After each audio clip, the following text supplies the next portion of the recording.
Good afternoon and welcome to Still Kicking a Century of Women in Football. I am Rana Hussein, your host for today's screening, and I would like to begin by acknowledging on behalf of all of us, the traditional owners of the land I am speaking to you from, the Wurundjeri people of the Kulin Nations. As the child of migrants, I am humbled by the survival of the Wurundjeri people, and I honour their elders past and present, and I acknowledge that this always was and always will be Aboriginal land, and that I continue to thrive on their land. I have to say, after the last few weeks we've had in gender politics, it's nice to be able to have this event that centres the stories and contributions of women to society. It's been a rough few weeks for a lot of us. One of the first recorded games of footy took place in Ballarat in 1918, the Lucas Girls versus the Khaki Girls. A century later, Aussie rules changed forever with the first game of AFLW in 2017, and I can still remember it so clearly. And now we are on the precipice of our fifth final series of AFLW. The Lucas Girls, A Match to Remember, is a film by Belinda Ensor and Joel Checkley, and is a product of a State Library Creative Fellowship. In a moment, we will be speaking with both Belinda and Joel, as well as Kirby Fenwick and Akech Makur-Trott, to discuss the film and women's sport. And I'll tell you a little bit more about them after the film. The film is also available online at the State Library website. It'll be up for a little while, but make sure you get all your friends and families to jump on and check it out, especially if they haven't been able to make it today. But now get your popcorn ready as I introduce to you the Lucas Girls, A Match to Remember. Sitting in this grandstand today and looking out onto this oval and reflecting on this game, it kind of gives me goosebumps a little bit to think that 100 years ago these women marched onto this field and played a game of footy, and there was thousands of people here, and they were laying the foundations of a story that myself and my teammates and every woman and girl that takes to the field on a weekend now is building on.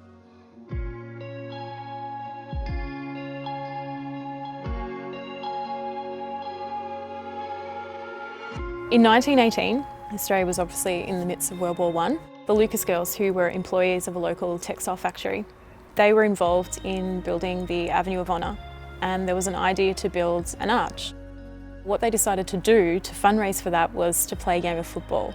So they invited a team from South Melbourne who worked at a textile factory.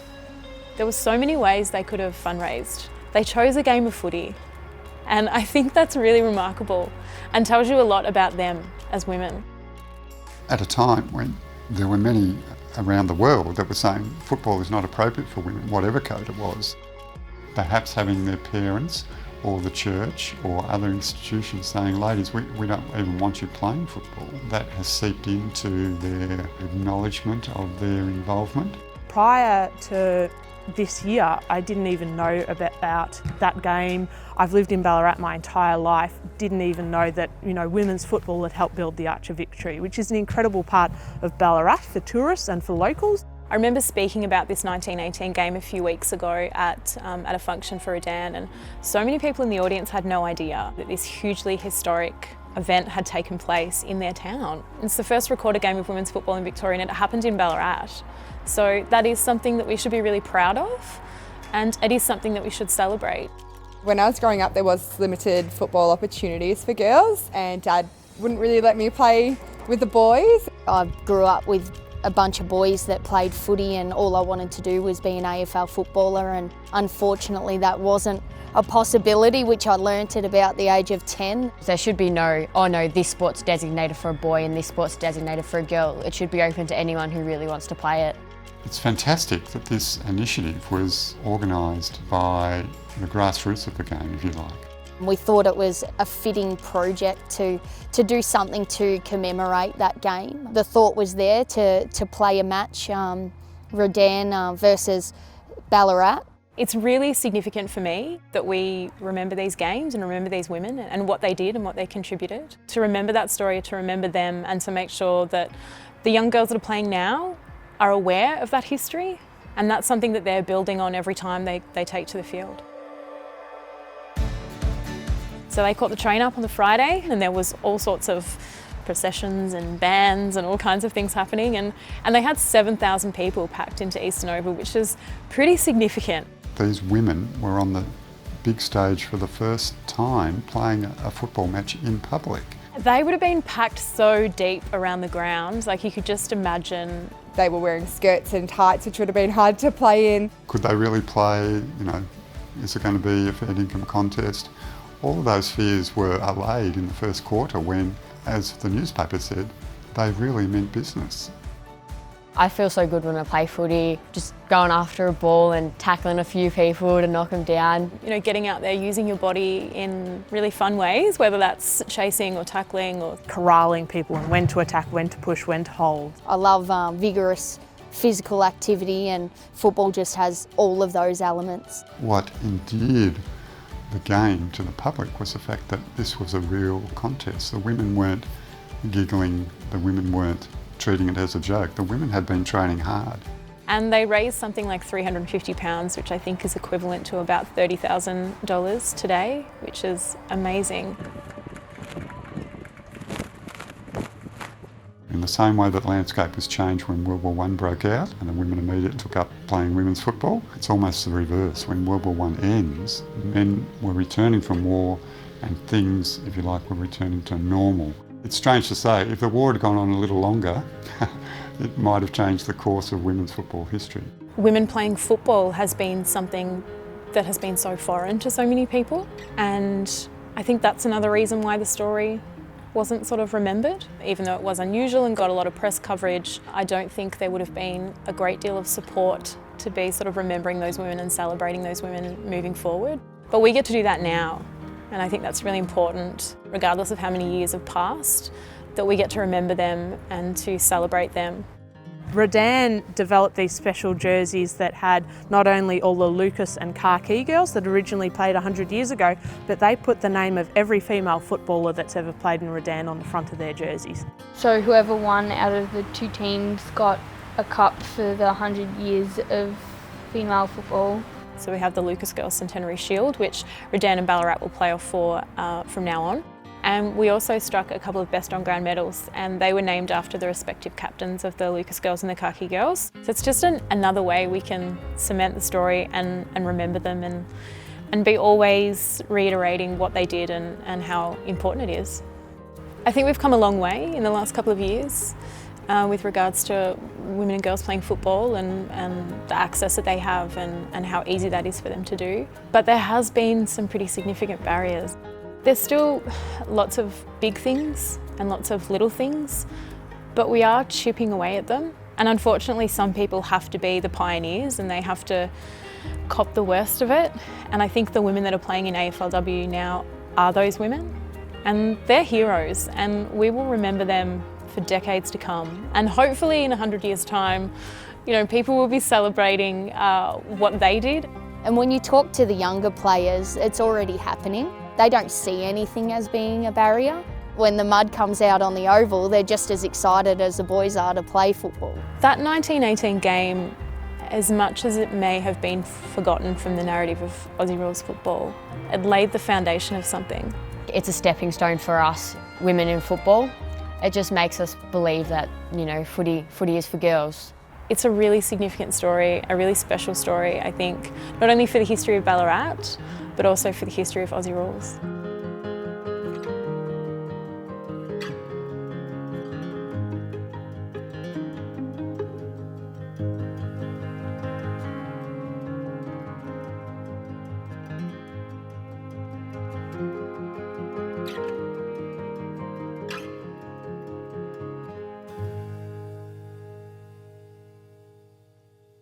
It was just delightful. I could watch that, I think, 5 more times, even though I've watched it quite a few times already. It's a beautiful film.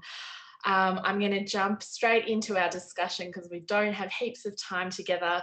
I want to thank you all for joining us for this conversation and for sending in some questions as well, which we'll try to get to. Welcome to all of you panellists, and thank you for being here, Kirby, Bal, Joel and Akech. Before I jump into my questions, I do want to introduce Belinda and Joel. Belinda began her career as an historian and museum professional before training in film. A co-founder of Tiny Empire Collective, Belinda has worked extensively with a variety of cultural institutions, government agencies, councils, and community groups across Australia. She believes in the power of authentic and accessible storytelling as a force of good. So do I, Val, so do I. Good woman. And Joel is a director and editor who crafts film content with a focus on strong storytelling. Joel brings his passion for learning, music, and storytelling to his role as co-founder at Tiny Empire Collective. His background in performance and genuine interest in people make Joel a charming and relaxed director, skilled at putting people at ease and drawing out the unique, the personal, and the profound. I think this film is all three of those things. Congratulations to you both on this film, and thank you for joining us. I wanted to start with you, Belle, and ask you, why did you want to make this film in the first place, and how did it all come about? Thanks, Kate, for having me. We were doing a project way back in 2014. We were doing research about the tunnellers, the miners from Ballarat who were sent to dig tunnels in the First World War.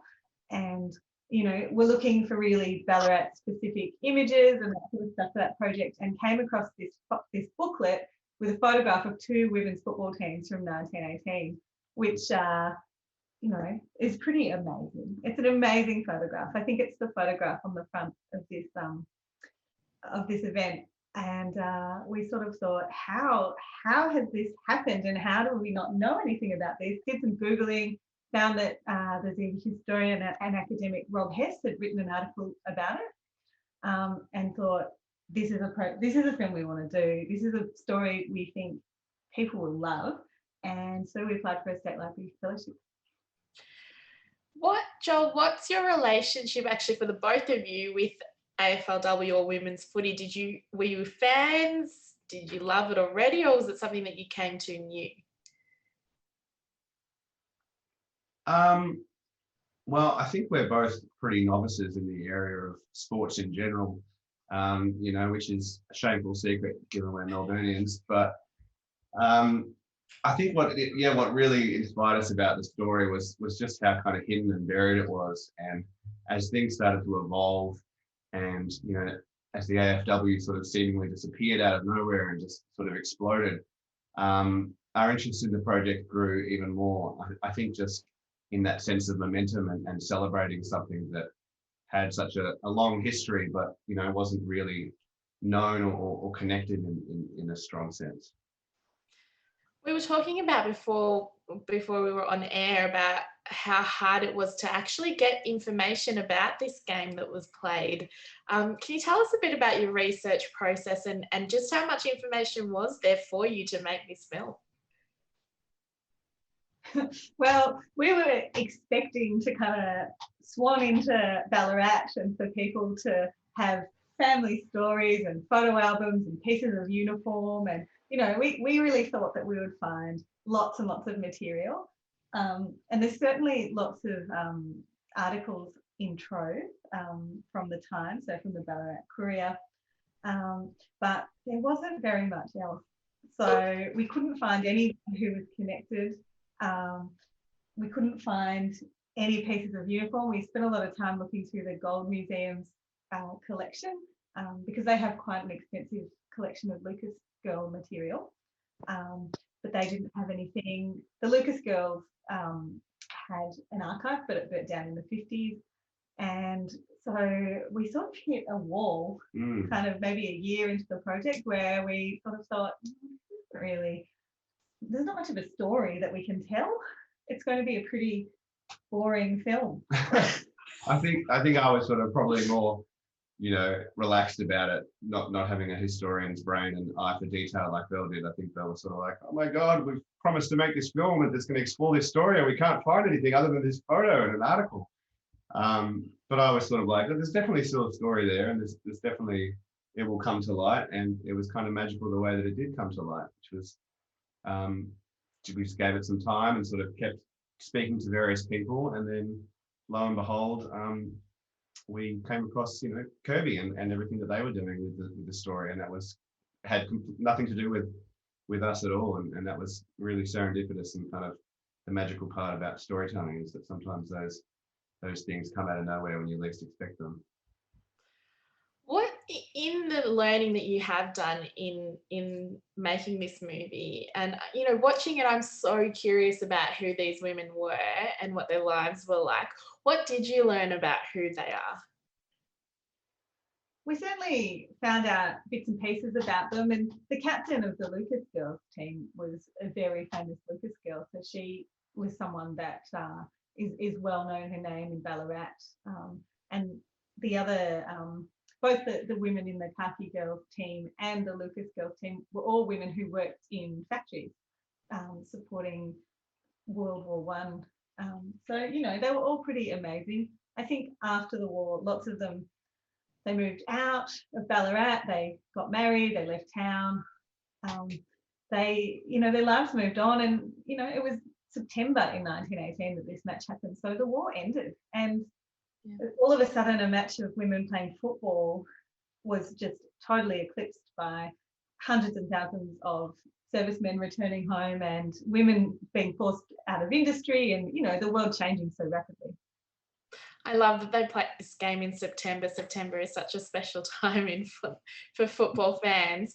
And as a football fan, I'm dying to know a little bit about the game itself. Was it a good game? What do we know about what actually happened on the day?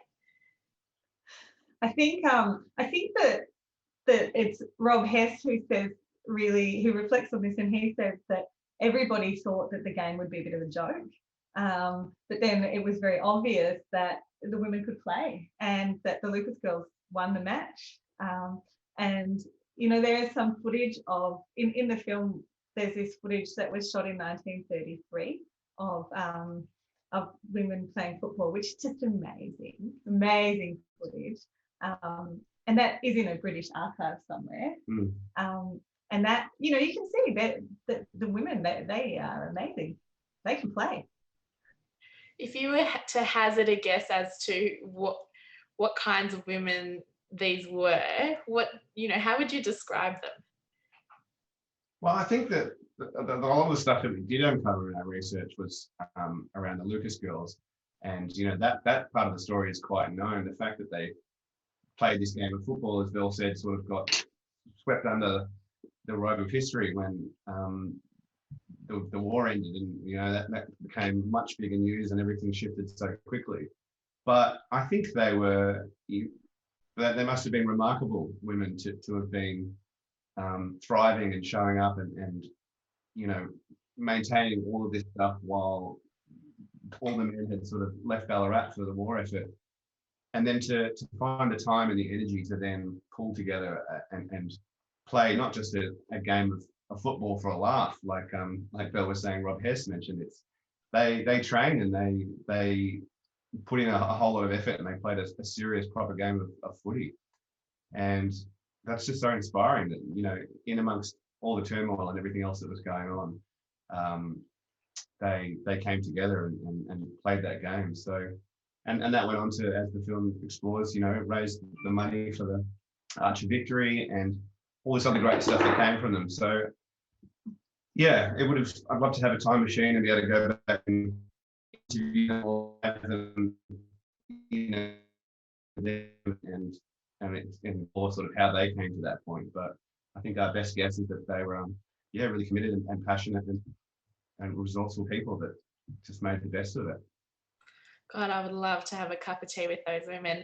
Speaking of remarkable women, I'm going to introduce Kirby Fenwick to this conversation. Kirby is a writer and audio producer from Melbourne, living on the lands of the Wurundjeri people. She's a co-founder of Siren, a women in sport collective, has written for The Guardian, Eureka Street and Melbourne City of Literature, among others. Her audio documentary, The First Friday in February, which tells the story of the very first AFLW game, was awarded the 2018 Oral History Victoria Award. So she is incredibly remarkable. Welcome, Kirby. Hello, Rana. Thank you. That's very kind. You're very welcome. You feature in this film. You're kind of the superstar a little bit, aside from the women who played that original game. How did your involvement come about? Well, I played for Redan. Started playing for Redan in 2018. I had learned about this game while reading Rob Hess and Brunette Linkage's book Play On, The Hidden History of, I've actually got it right here. It's a little bit of a plug here. I learned about that game while reading that book before the AFLW season and was kind of a little bit like, oh, I had grown up just down the road, like not far from Ballarat. And here's this incredible moment in history, in football history, in women's history that I knew nothing about. So to be honest, I probably felt a bit like disappointed about that. But then 2018 came along, I started playing footy for Redan, inspired by the women of the AFLW. And yeah, the idea sort of come up, hey, we've got this centenary. You only get one chance to celebrate the centenary. Let's do it. Luckily, Redan Footy Club came on board and we're very enthusiastic supporters of that. And yeah, the rest is history, and now a film.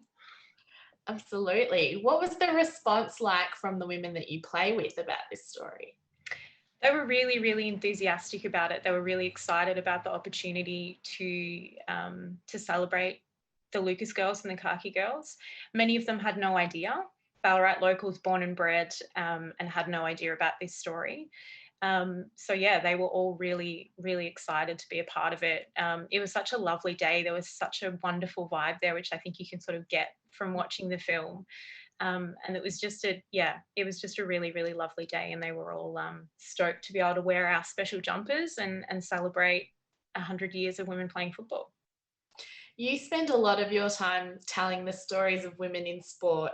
And I think, you know, everybody listening to this and involved in this knows and thinks it's important to tell those stories, but I want to understand why. What do we get out of doing that? Yeah, it's something I've been thinking about a lot. I think when you think about the kind of, you know, cultural narrative of sport in this country, it is very masculine, it is very male, our heroes are men. But women have been playing sport too. And I think the problem is that so many of their stories have just never been told, like the story of the Lucas girls. Like, that is not a huge part of, you know, football history in Victoria. Well, why not? And for me, I think you can make a direct link between, you know, issues of gender equality that we continue to face in sport today with the fact that so much of the stories of women have not made it into that cultural narrative. So for me, that's one of the big reasons why I think it's so important to tell these stories, to get the Lucas girls and the Khaki girls back into that cultural narrative, to keep telling their stories and keep reshaping that and saying, well, hang on, no, women have always played sport. Let's not forget their stories, because they're just as valuable and just as valid and just as important. Is telling women's stories different to telling men's stories, and should it be? Oh, that's a hard one, Rana. Oh, I just decided to give you a curly one. Is it different?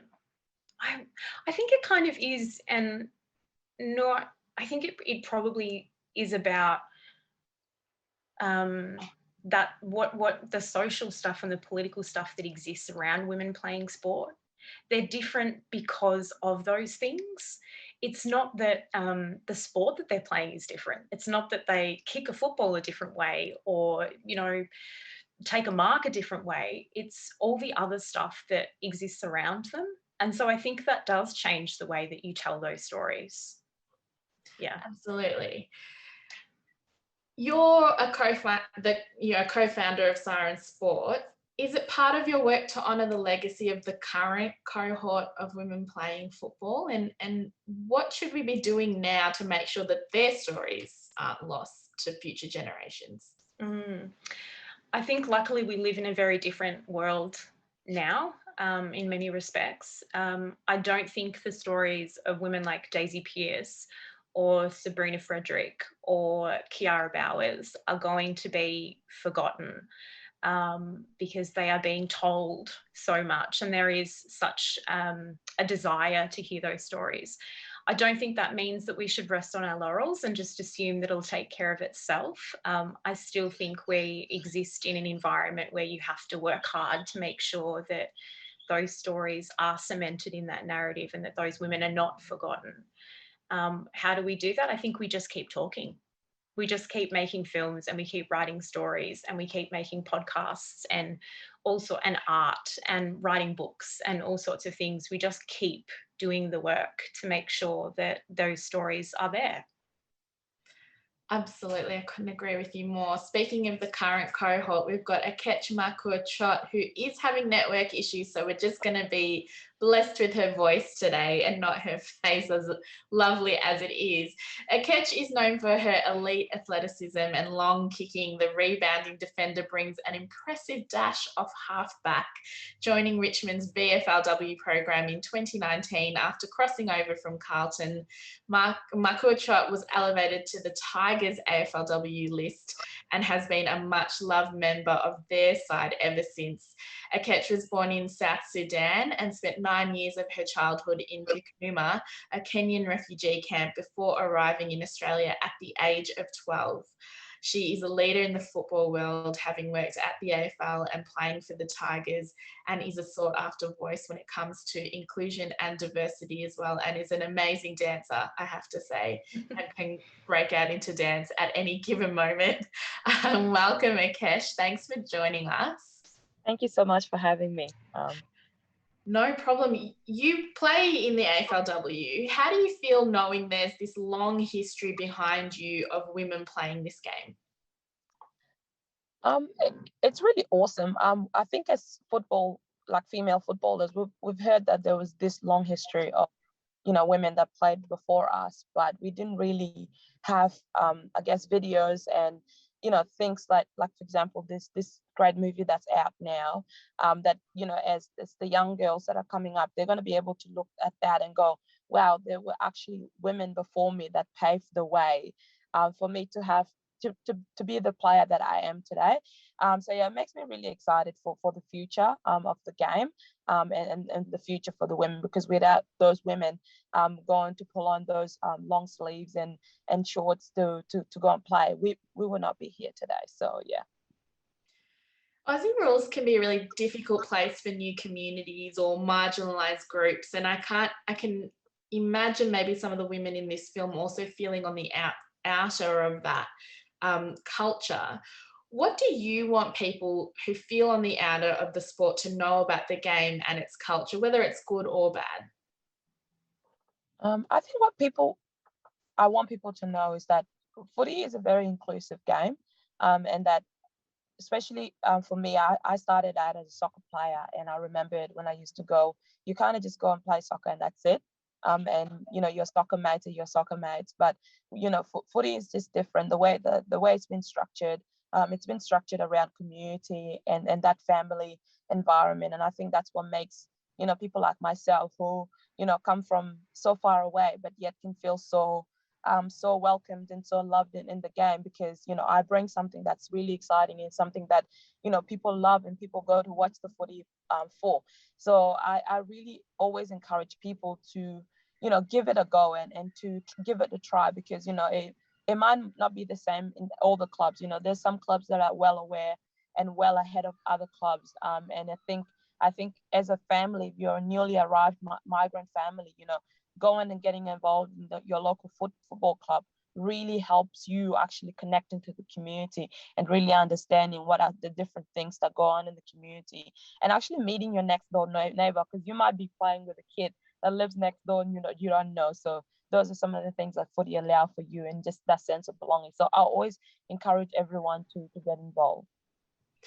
You're a great role model in that respect, but I'm going to flip the question now for you. And what do you think footy can learn about how it communicates with people who are on the outer of the game?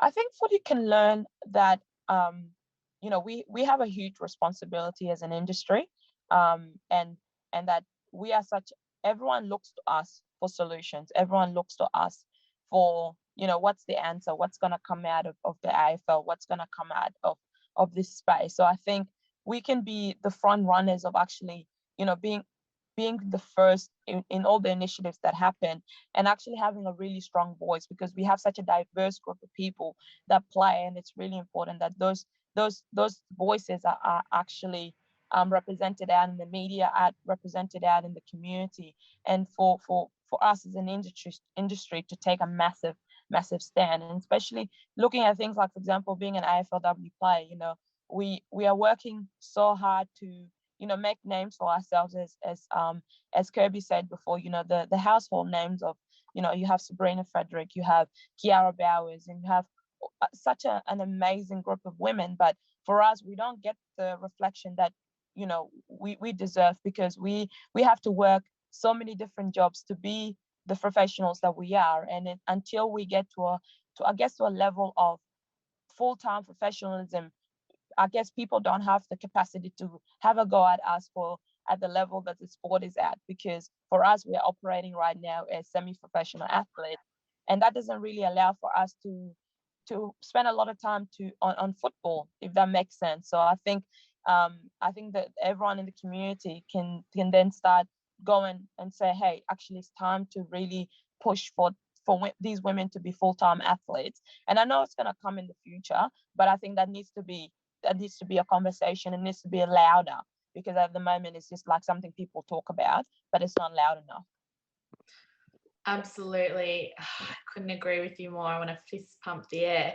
Kirby, I want to ask you, what do you think those women who played that original game would make of AFLW if they saw it now? Wow. I think they would love it. And I'll tell you why I think that, because they could have chosen so many different things to fundraise to make that arch. They could have done so many things, and they chose to play a game of football. And there probably is a connection there, because we know that games were being played in Western Australia in 1915, so they might have taken some inspiration from there. But I think the fact that they chose to play a game of football tells you so much about them.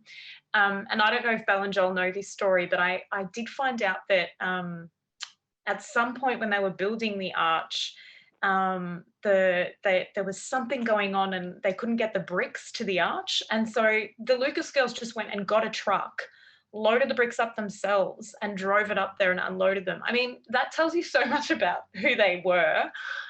So I honestly think they would be in the stands at Princess Park or Whitten Oval or Victoria Park, and they'd be watching the AFLW and they'd be loving it, I'm sure.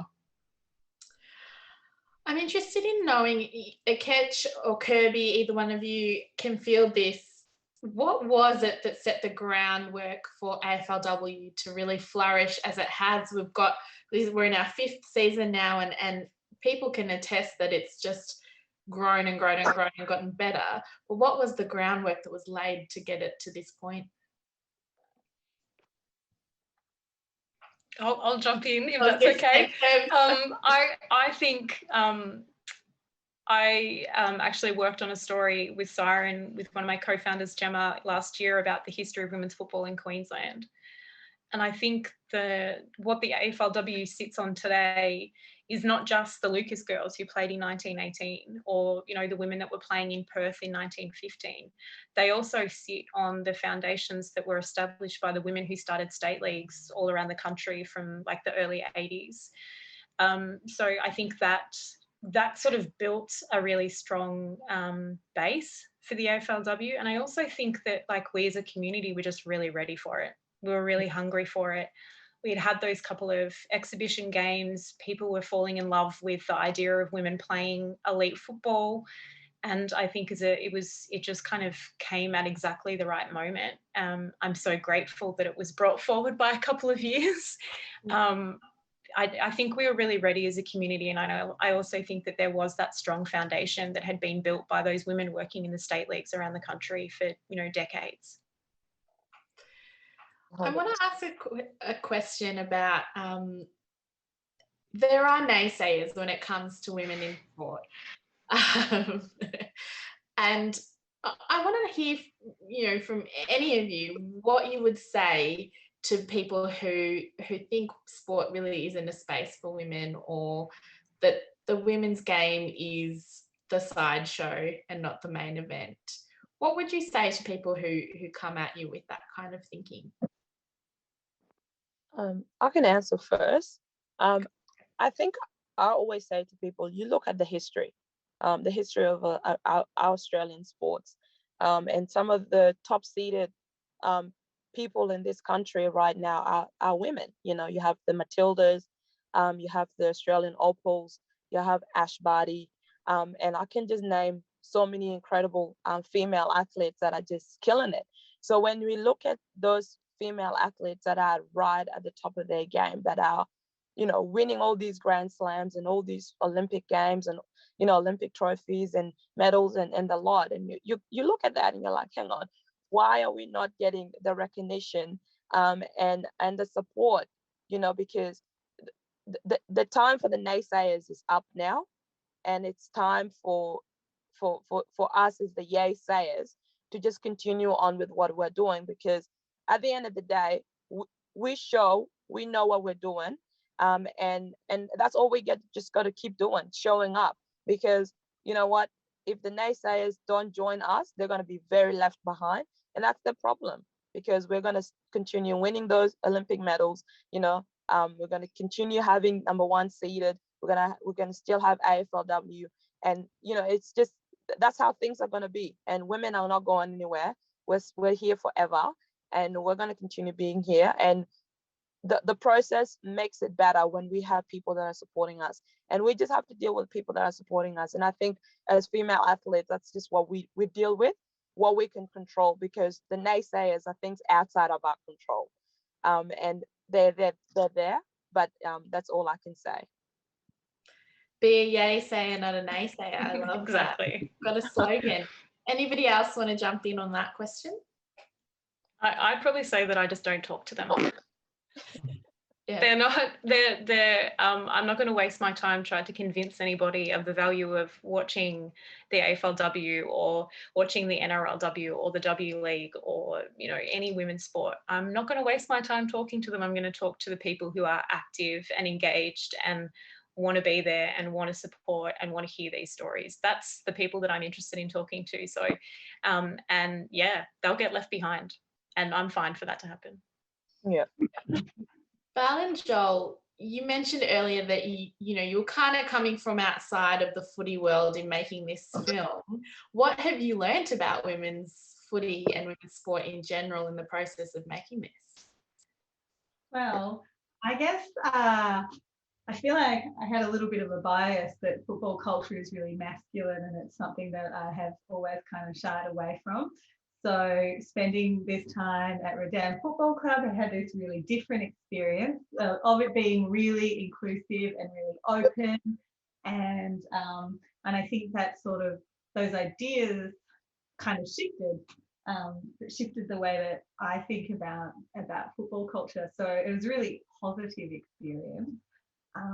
And you know, there's nothing like being surrounded by elite female athletes to really make you second guess your life choices. I know we Caitlin Waldy at he was in the VFL and the Essendon team, and we went along to training and interviewed her, and you know, we saw what they were doing, and it was just they're amazing.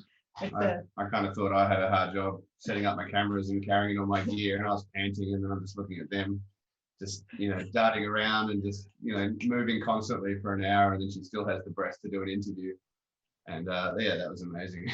And even though there's all this romance, you know, it's hard not to bring romance to it, particularly as people who tell stories that, you know, the pioneers of AFLW are 10 times more amazing because they have lots of jobs, because they have to support themselves while they're, because they've faced so many barriers. Lots of them have come from other elite sports that, you know, that they've been told no so many times. And it's so evocative, like the world that exists right now. All of the AFLW players are just, you know, they're like full of story and full of heart, and it's really amazing. But the flip side of that is what we've been talking about, which is just, you know, that shouldn't exist.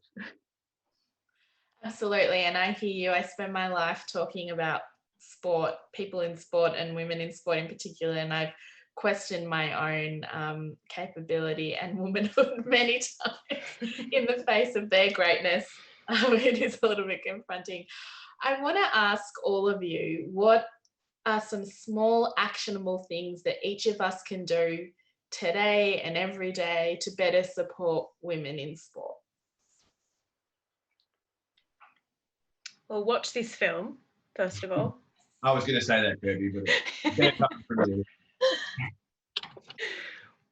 I think just be an active participator and supporter. And when I say participator, I don't mean you have to go out and play sport, but like I did.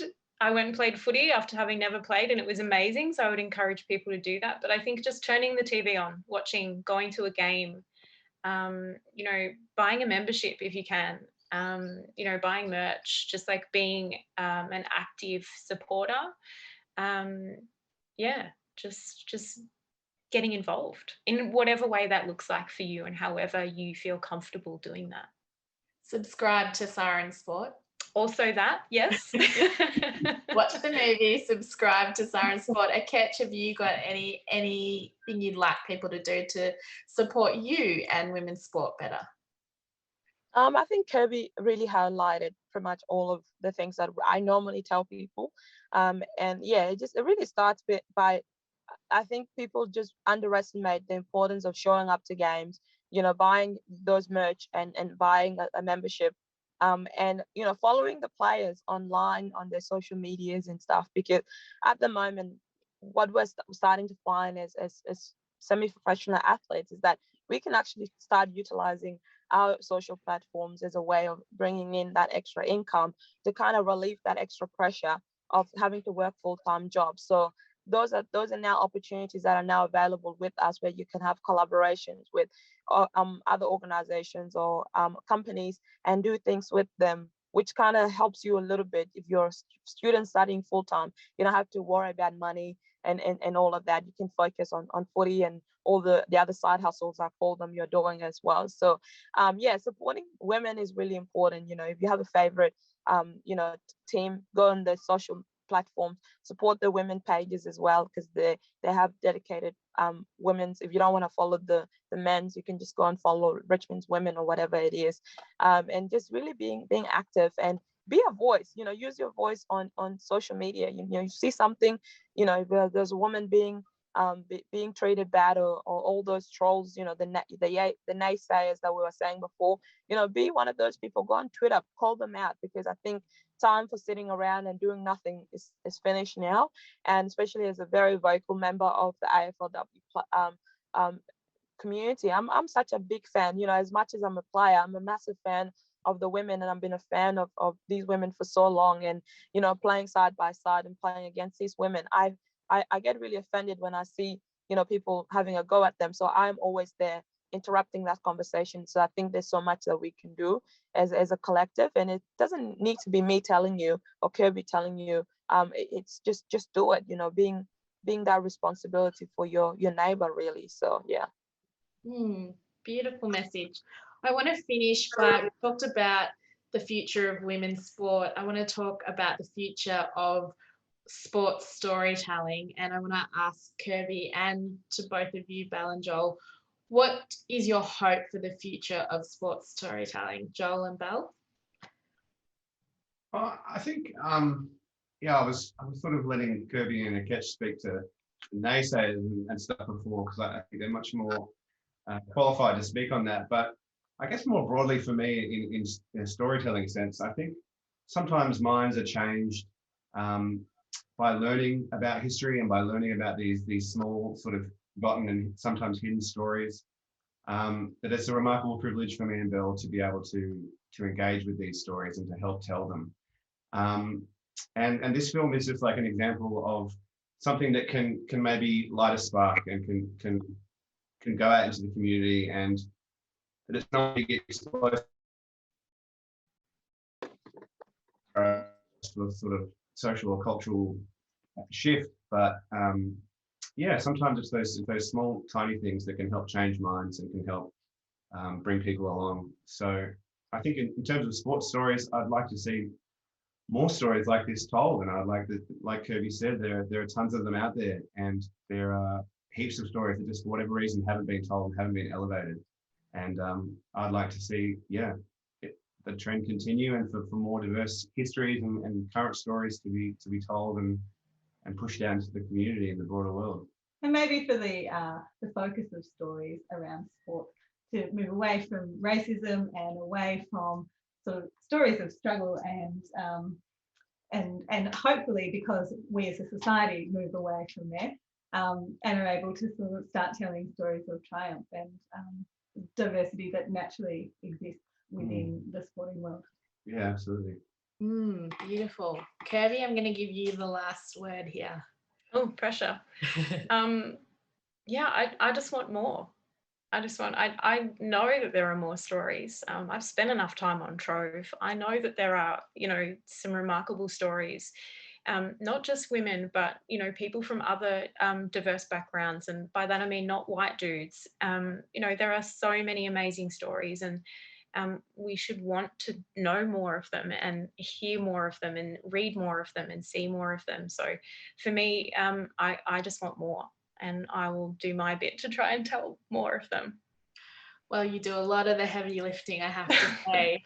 All of you do, actually. You're all giants in this space in storytelling and representing. So thank you so much for being here. Thank you to Belle and Joel for making this film. It's exquisite. And as a sports fan and a lover of women's footy, it means the world to have this story told. And it was something that I wasn't aware of at all. So thank you very much for doing that and for being here today to talk about it. Thank you, Rana. Appreciate it. Not at all.